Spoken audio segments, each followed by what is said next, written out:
చెప్తున్నాను. నా ఢిల్లీ పర్యటన మీద కూడా విమర్శలు చేస్తున్నారు. కాలు కదపకుండా ఇంట్లో సేద తీరడానికి నేనేం ఫామ్ హౌస్ ముఖ్యమంత్రిని కాదు, పనిచేసే ముఖ్యమంత్రిని. నా స్వార్థం కోసమో వ్యక్తిగత పనుల కోసమో నేను ఢిల్లీకి వెళ్ళడం లేదు.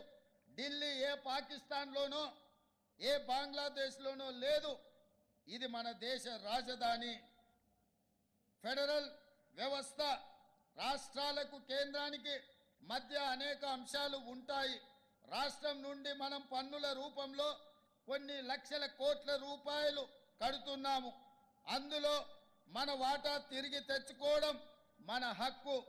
ఆ హక్కుల సాధన కోసం ఎన్నిసార్లైనా ఢిల్లీకి వెళుతాము. ఇటీవల 16వ ఆర్థిక సంఘం ముందు గట్టిగా మన వాదనలను వినిపించాం. కేంద్ర పన్నుల్లో రాష్ట్రాలకు 50% వాటా ఇవ్వాల్సిందేనని డిమాండ్ చేశాము. మన రాష్ట్రాన్ని ప్రపంచ వేదికపై ఫ్యూచర్ స్టేట్గా బ్రాండ్ చేస్తున్నాము. పెట్టుబడుల ఆకర్షణలో ఇదొక వ్యూహాత్మక ప్రయత్నం. ఇటీవల బేగర్ కంచె వద్ద 4th సిటీకి శంకుస్థాపన చేసుకున్నాం. మూసీ సుందరీకరణ అన్నది హైదరాబాద్ రూపురేఖలను మార్చివేస్తుందనడంలో సందేహం లేదు.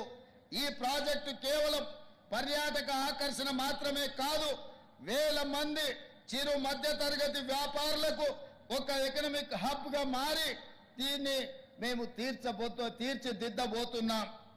తెలంగాణలో యువ వికాసం కోసం ప్రజా ప్రభుత్వం ద్విముఖ వ్యూహంతో ముందుకు వెళుతుంది. ఒకవైపు గడిచిన 10 ఏళ్లుగా రాష్ట్రానికి పట్టిన మత్తును వదిలిస్తున్నాం. యువత భవితకు పెను సవాలుగా మారిన మాదక ద్రవ్యాల నియంత్రణ నిర్మూలన విషయంలో కఠినంగా వ్యవహరిస్తున్నాం.